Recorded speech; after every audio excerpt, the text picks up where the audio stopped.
Sorry for this clip and welcome to another episode of our Malaysia travel vlog. This is the 8th episode and এই এপিসোডে আমরা কুয়ালালামপুরের বেশ কিছু সুন্দর জায়গা আপনাদেরকে ঘুরে দেখাবো। সো চলুন ব্লগটা শুরু করা যাক। আজকে আমরা এসেছি কুয়ালালামপুরের অনেক হাইপড এবং খুবই সুন্দর একটি জায়গা যার নাম হচ্ছে কেএল টাওয়ার। এইটা কুয়ালালামপুরের সবচেয়ে উঁচু জায়গা যেখান থেকে আপনি পুরো কুয়ালালামপুর শহরটাকে দেখতে পারবেন।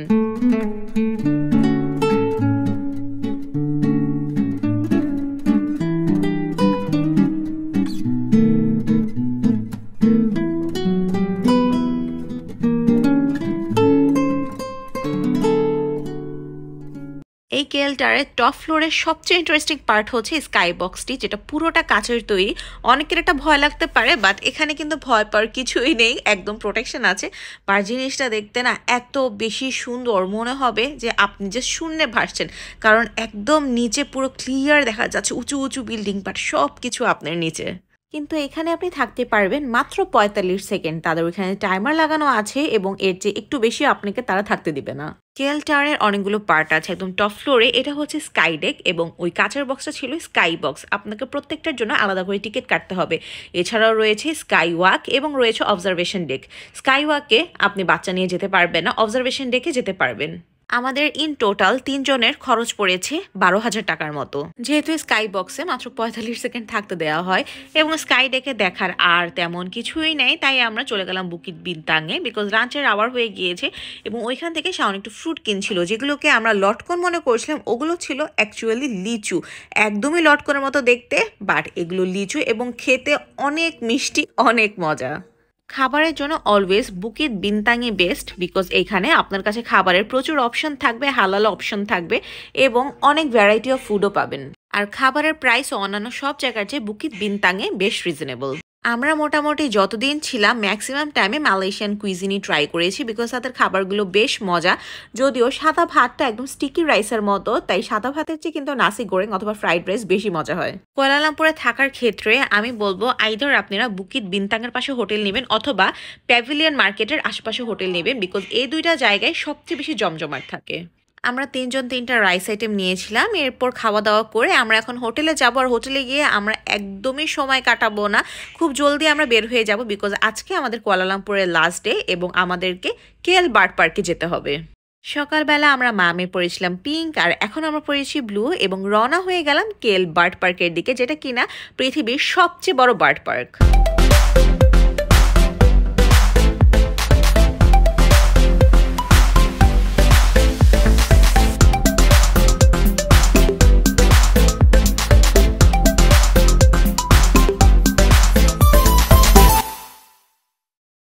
এখানে আসার পর থেকে আমাদের এক্সপিরিয়েন্স খুবই ভালো ছিল, কারণ আওয়াইশার মাত্র 2 দিন আগে 3 বছর হয়েছিল এবং 3 বছর থেকে কিন্তু চাইল্ড টিকিট কাটতে হয়, বাট তারা আওয়াইশার টিকিটটা ফ্রি করে দিয়েছে এবং আমাদেরকে একটা ম্যাপ দেওয়া হয়েছিল, যে ম্যাপ অনুসারে আমাদেরকে বার্ড পার্কটা ঘুরে ঘুরে দেখতে হবে, কারণ এটা অনেক বড়, যেহেতু পৃথিবীর সবচেয়ে বড় বার্ড পার্ক এবং 4টা জোন রয়েছে। আমরা যাতে কোথাও হারিয়ে না যাই এবং যখন যে জোনে আমাদের যেতে ইচ্ছা করে আমরা ম্যাপ দেখে চলে যেতে পারি।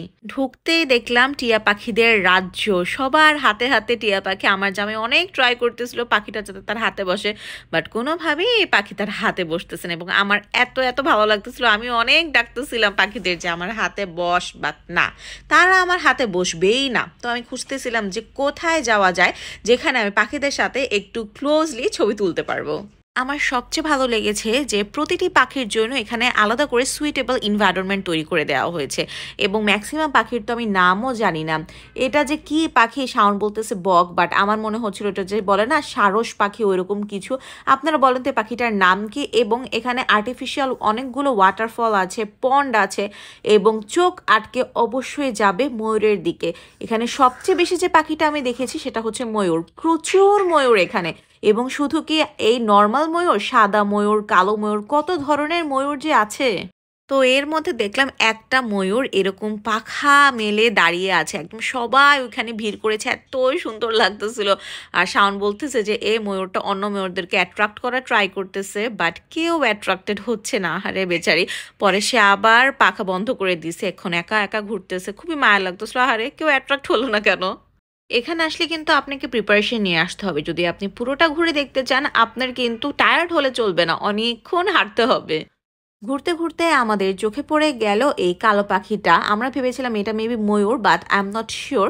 যদি কেউ জেনে থাকেন পাখিটার নামকে অবশ্যই জানাবেন। বাট এত রয়্যাল একটা লুক ছিল, তার মাথার উপরে ঝুড়িটা দেখুন, সে খুবই রয়্যাল, একদম একা একা খুব ভাব নিয়ে চলতেছে। এছাড়া হাঁস মুরগি টার্কি আরও অনেক কিছুই ছিল। আচ্ছা, এই পাখিটার নাম কি?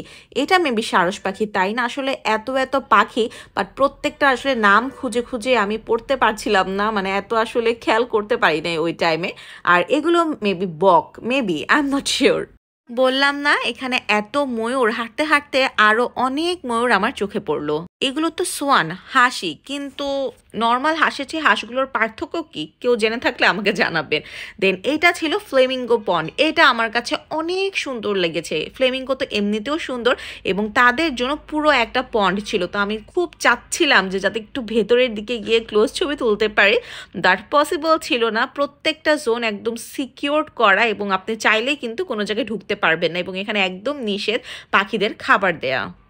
আমার মেয়ে মাশাআল্লাহ অনেকক্ষণ ধৈর্য ধরেছে। এখন তার পক্ষে মানে আর পসিবলই না কোনোভাবে যে না নেমে সে স্ট্রলারে ঘুরে বেড়াবে।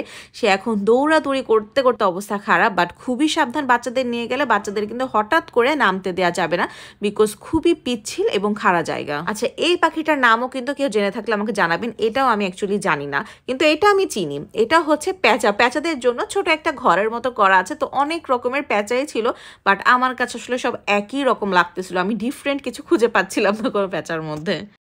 এর মধ্যে এই প্যাঁচাটা একটু অন্যরকম, বিকজ তার মনটা অনেক খারাপ ছিল। তারপরে হাঁটতে হাঁটতে চোখে পড়লো উট পাখি। আমার জামাই আর আমার মেয়ে প্রথমবারের মতো উট পাখি দেখছে, যদিও আমি অনেকবার দেখছি। আমরা না হাঁটতে হাঁটতে এত টায়ার্ড হয়ে গেছিলাম, তো আমার খুবই আইসক্রিম খেতে মন চাইতেছিল, এবং আমি আমার পুরো ট্যুরে সবচেয়ে বেশি যা খাইছি তা হচ্ছে আইসক্রিম এবং সফট ড্রিঙ্কস। আমি, আমার মেয়ে, আমার জামাই তিনজনই। মানে এত গরম ছিল ওই টাইমে, কিন্তু তারপরও আমরা এখনও বাসায় যাব না, কারণ আমরা জোন 4-এ যাবই। আর জোন 4-এ রয়েছে সবচেয়ে সুন্দর জায়গা, যেটাতে ছবি তোলার জন্য সবাই বার্ড পার্কে আসে, এবং তা হচ্ছে এই ফটো বুথ।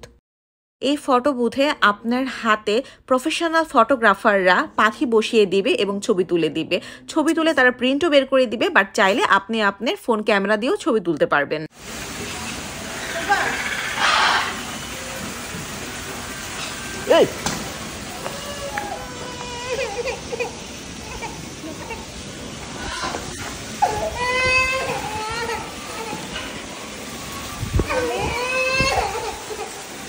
তোলো, আরে চলাটা তোলো না, ওরে উঠাও, চল মামে আসো।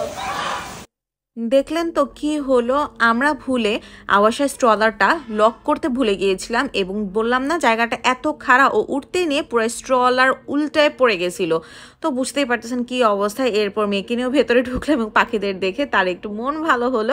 এবং এখানে কিন্তু আপনি বিনা পয়সায় ছবি তুলতে পারবেন না, ছবি তুলতেও আপনাকে বেশ কিছু টাকা খরচ করতে হবে। কেএল বার্ড পার্ক থেকে সরাসরি আমরা আবার চলে গেলাম বুকিত বিনতাংয়ে, কারণ আমরা এ পর্যন্ত তেমন কোনো শপিং করিই নাই। আর আজকে যেহেতু কুয়ালালামপুরের লাস্ট ডে, তো শপিংটা আজকেই করতে হবে। আওয়াইশার জন্য কোনো জায়গা থেকে কিছু না কিনলে আমার মনই ভরে না। তো চলে গেলাম ওর জন্য কিছু কেনাকাটা করতে। এখানে বাচ্চাদের অনেকগুলো শু ছিল, বাট মন মতো আসলে ওইরকম সুন্দর তেমন কোনো কিছুই পাচ্ছিলাম না, যেগুলো আমাদের দেশে নেই। সবই সেই কমন একই রকম কেটস। পরে ক্রক্সগুলো দেখলাম, এগুলো বেশ সুন্দর ছিল, বাট এগুলো আওয়াইশার সাইজে মিলছিল না। আওয়াইশার বাবা জুতো দেখতে দেখতে আমি একটু চলে গেলাম হেয়ার অ্যাক্সেসরিজের দিকে, কারণ আমার শুধু ইচ্ছে করে আমার মেয়েকে বিভিন্ন টাইপের হেয়ার স্টাইল করে বিভিন্ন সুন্দর সুন্দর হেয়ার ব্যান্ড পরাই। বাট আসলে আনকমন তেমন কিছুই দেখছিলাম না। যেগুলো দেখছিলাম সেগুলো আমি নর্মালি অনলাইন থেকে কিনি, এবং প্রাইস একই রকম অ্যাকচুয়ালি। তো আসলে কয়েকটা জুতো আমাদের কাছে ভালো লেগেছে। যেহেতু আওয়াইশার সবুজ খুবই পছন্দের কালার, তাই আমরা এই শুটা নিলাম। আসলে শু না, এটা বেসিক্যালি একটা স্যান্ডেল ছিল, বিচে পরার জন্যই নেয়া। যেহেতু আমরা সেন্টোসায় থাকবো, সো বিচে পরার জন্য আমাদের স্যান্ডেল লাগবে। রাস্তায় বেশ অনেক মানুষ ছিল। এই জায়গাটা অ্যাকচুয়ালি খুবই জমজমাট। এর জন্য আমি বলছিলাম যে আপনারা আইদার বুকিত বিনতাং অথবা প্যাভিলিয়ন, লট 10 এই এরিয়াগুলোতে থাকবেন। বুকিত বিনতাংয়ের কাছে এরিয়াগুলো, তো এই এরিয়াতে থাকলে না আপনারা হেঁটে হেঁটে অনেক এক্সপ্লোর করতে পারবেন, এবং আপনাদের খুবই ভালো লাগবে। তো কুয়ালালামপুরে যতদিন ছিলাম, আজকের দিনটা আমাদের সবচেয়ে সবচেয়ে ভালো লেগেছিল। কোরিয়ান কিছু দোকান আছে, এই দোকানগুলোতে এত সুন্দর সুন্দর সফট টয়েস ছিল, সবই কিনতে মন চাচ্ছিল, বাট অপ্রয়োজনীয় জিনিস অ্যাকচুয়ালি কিনে লাভ নেই। ক্ষুধা লেগে গেছে, তাই আমরা একটা অ্যারাবিয়ান শর্মার দোকানে বসলাম এবং সেখানে বসে শর্মা খেতে খেতে দেখতেছিলাম যে সামনে মিষ্টি আলু বেচতেছিল এত দামে। এটা দেখে ভাবতেছিলাম যে হায় রে, আমাদের দেশে মিষ্টি আলুর এত কম দাম, এই জন্য বিক্রেতাদের ড্রেস আপেরও এই অবস্থা। আর মিষ্টি আলু এত দাম, এই জন্য বিক্রেতারাও এত স্মার্ট করতেছিলাম। আর মানে মজা পাচ্ছিলাম দেখে যে আসলে বাইরের কান্ট্রিতে কিন্তু ছোটখাটো কাজ করলেও অনেক ইনকামের সুযোগ আছে, এই জন্য মানুষ আসলে বাইরে বেশি যায়। আওয়াইশা ঘুমিয়েছিল আর আমরা জামাই বউ গল্প করতে করতে একটু খাওয়া দাওয়া করতেছিলাম। তারপর আবার চলে গেলাম শপিংয়ের উদ্দেশ্যে, কারণ আওয়াইশার জন্য কোনো ড্রেস না নিয়ে আমি বাসায় যাবই না। তো আমাকে সবাই সাজেস্ট করছিল প্যাভিলিয়নে যেতে, এর আগেও লট 10 আছে, এছাড়া আরও কয়েকটা শপিং মল আছে, বাট যেখানে যাচ্ছিলাম সবাই বলছিল যে প্যাভিলিয়নে যাতে যাই, ওইখানে বাচ্চাদের জন্য সবচেয়ে সুন্দর জামা কাপড় আছে। তো এর মধ্যে এটা চোখে পড়লো, যে থাকে না ভেতরে মানুষ আর উপরে যে পুতুল, তো এখানে আমার আসলে ছবি তোলার খুবই ইচ্ছা ছিল, শাওনকেও বললাম তুলতে, বাট এরপরে যেহেতু তাদের এখানে ডোনেশনের বক্স আছে, ডোনেশন না নিয়ে যেতে আসলে খারাপই লাগে, বিকজ অনেক কোঅপারেটিভও ছিল। তো আমরা অ্যাকচুয়ালি গেলাম প্যাভিলিয়নে, বাট ওইখানে যাওয়ার পরে যেটা হলো, প্যাভিলিয়নে সব হচ্ছে হাই এন্ড ব্র্যান্ড, বাচ্চাদের যে আলাদা করে ওইরকম কোনো কিছুই নেই। বাট তারপরও আমি বলবো প্যাভিলিয়নে সবার যাওয়া উচিত, বিকজ এটা এত সুন্দর। আমি বলবো পেট্রোনাস টুইন টাওয়ারের ভেতরে যে মার্কেট, তার চেয়েও প্যাভিলিয়ন মার্কেটটা আরও অনেক বেশি সুন্দর। আপনি যদি কিছু নাও কেনেন, ওইখানে ঘুরতে, ইভেন এটার বাইরে ঘুরতেও আপনার অনেক ভালো লাগবে।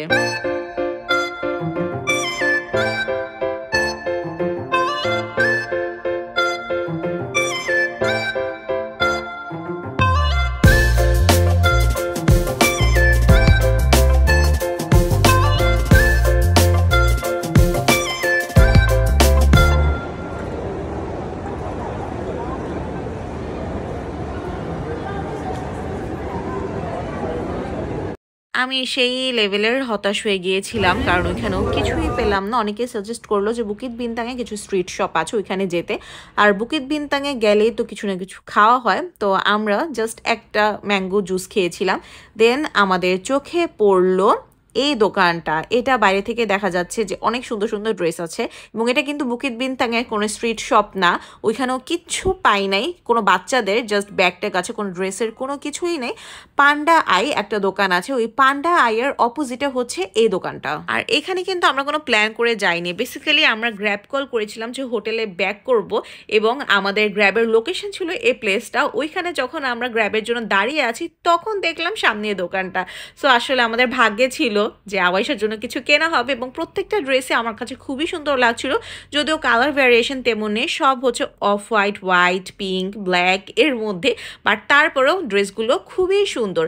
তো আমি আসলে অনেক কিছুই দেখতেছিলাম, লাইক উইন্টারের জন্য অনেক কিছু দেখতেছিলাম, কিন্তু শাওন আমাকে বললো যে এগুলো কিনে কোনো লাভ নেই, কারণ এগুলো আসলে আমাদের দেশে অ্যাভেলেবেল আছে এবং আরও ভালো কোয়ালিটির আছে, তুমি এমন কিছু দেখো যেগুলো আমাদের দেশে নেই। তো এগুলো দেখতে দেখতে আসলে অনেক কিছুই চোখে পড়ে, বাট আমি আপনাদের দেখিয়ে দিচ্ছি যে যদি কেউ পান্ডা আইয়ের ওইদিকে যান, তাহলে আপনারা এর অপোজিটে এই মার্কেটে ঢুকবেন। আপনাদের বেবিদের জন্য কিন্তু এখানে অনেক ড্রেস পেয়ে যাবেন। যারা দেশে থাকেন না, বাইরে থাকেন, তারাও যদি মালয়েশিয়ায় ঘুরতে আসেন, তাহলে কিন্তু এখানে আপনাদের দেশের তুলনায় চিপ রেটে অনেক সুন্দর সুন্দর ড্রেস পেয়ে যাবেন। তো আমরা আওয়াইশার জন্য অ্যাট লাস্ট 2টা সুন্দর জামা কিনতে পারলাম, তারপর আমি নিজের জন্য কিছু শপিং করলাম। আর আজকে আমার ভিডিওটা এখানেই শেষ, এবং এটা হচ্ছে কুয়ালালামপুরে আমার লাস্ট ভিডিও। সবার কেমন লাগলো অবশ্যই জানাবেন, ভালো লাগলে শেয়ার করে দিবেন। Thank you for watching. আল্লাহ হাফেজ।